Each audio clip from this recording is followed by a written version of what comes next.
I would like to now invite you to take part in a mini experiment, which we will use to introduce the next facet of memory and meaning that we'll talk about in this video. What I'd like you to do is watch a short video about how Barney learns to drive, and I'll link to this video from here. And then there will also be 2 links to questionnaires. Now, of course, it's going to be hard to randomly assign you to 2 experimental conditions if we're not interacting for real. So I'm just going to have to ask you to play along and get a coin and flip a coin. If you get heads, please click the link that says heads. If you get tails, please click the link that says tails. And then you will get to a really tiny, very, very short survey. It's 1 question and 1 click to answer. And if you want to participate, that would be fun. And you can also then see the results of everyone else who took part. So this is the moment to pause your video, go watch that video of Barney learning to drive, and then answer the quick question about what Barney experienced in his driving lessons.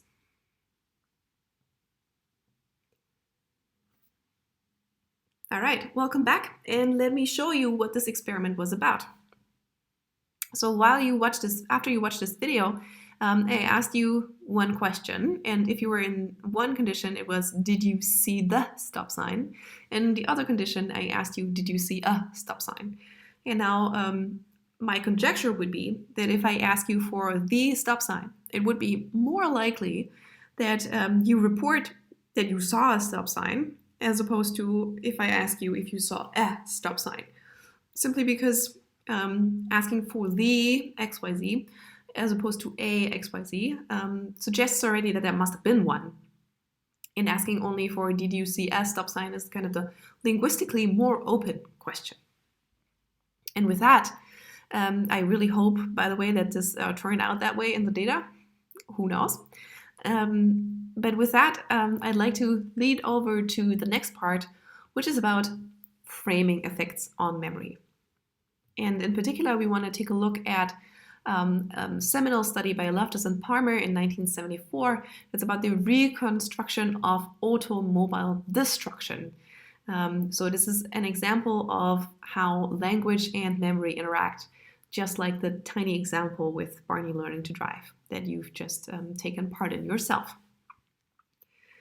In this experiment, of course, we will first again talk through the design. Participants watched 7 traffic accident videos. And after these videos, participants were asked to judge about how fast these cars were going when they, and now here comes the variation, the experimental variation.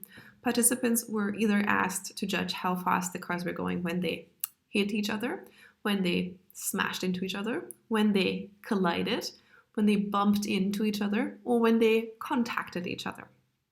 And our dependent variable in this case was the speed estimate. Now, this would be a good time for you to make a wager. Have some conjectures. What do you think? In which of these conditions was the speed estimate the highest?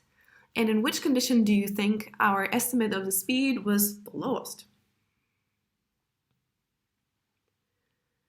Let's take a look at the results. Here you can see the mean speed estimates, and I converted them to kilometers an hour for you here. So the mean speed estimates are somewhere between, in this case, 0 and 75 kilometers an hour. And you can see that they vary quite substantially between the different words used to describe how these 2 cars came in contact with each other. So smashed got the fastest speed estimates, closely followed by collided and bumped. Hit was almost 10 kilometers an hour slower than smashed, and contacted even more. That was only 51 kilometers an hour on average.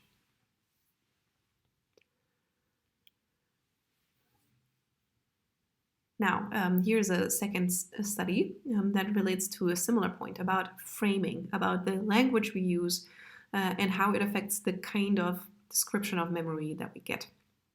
Participants watched one traffic accident with multiple cars on a video.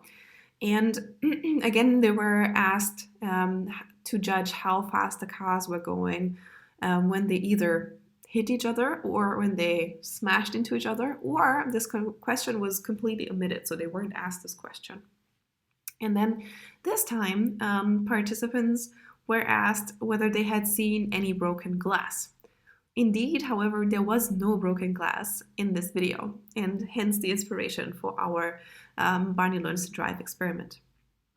So what do you think would happen? What is your expectation of the reports of whether people said they saw broken glass in these three conditions? Now, let's take a look at the results. Here are the reports of yeses and nos for the three conditions. For when participants were told that the cars smashed into each other, we get about 16 yeses for broken glass and 34 nos for broken glass. When cars hit each other, way less yeses for broken glass, way more nos, and this was not significantly different from the control condition, where again there were also few yeses and lots of nos. So the idea that the cars were really fast when they smashed into each other also leads to then the downstream false construction of memory that there must have been some broken glass. Why? Well, because logically it makes sense. We can reconstruct that it makes sense that there would be broken glass, as opposed to a slower estimate. Here we have another way of looking at the data. So this is a probability of saying yes to did you see any broken glass? Again, we're in the same study. And this is conditioned on the speed estimates, so not just on our hit versus smashed versus control, not just on the word, on the condition, but on the condition and then the speed estimate that it yielded. So in the smash versus hit condition, with very low speed estimates, we can see that there were very few people who said, yes, there was broken glass. However, we can already see a difference between the smash and hit condition in the speed estimates of the kind of the mid-range between 6 and 15 miles per hour. We can see that the rate of saying yes was higher when people were in the smash condition as compared to the hit condition, even though they were in the same bracket of speed estimates.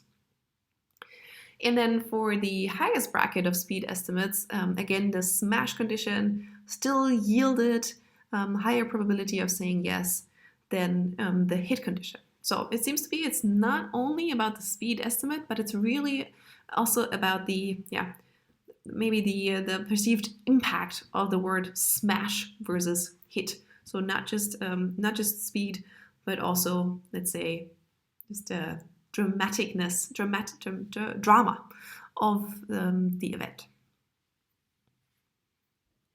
Now that we're talking about framing, there's also another study that by Pizarro, Laney, Morris, and Loftus in 2006 that we can take a look at. And this study is called Ripple Effects in Memory. It deals with judgments of moral blame, which can distort memory for events. And this is actually another study that's about a real-life scenario. So the scenario is this. Individual commits a crime. In particular, they do this by walking out on a restaurant bill. So they're sitting in a restaurant and they eat their food and they go without paying. And then here was the manipulation that was carried out in this experiment. Either this individual was characterized as someone who is essentially a good person and they did this unintentionally and it was an accident. Or this individual was painted as someone who enjoyed walking out on that restaurant bill and they did it on purpose.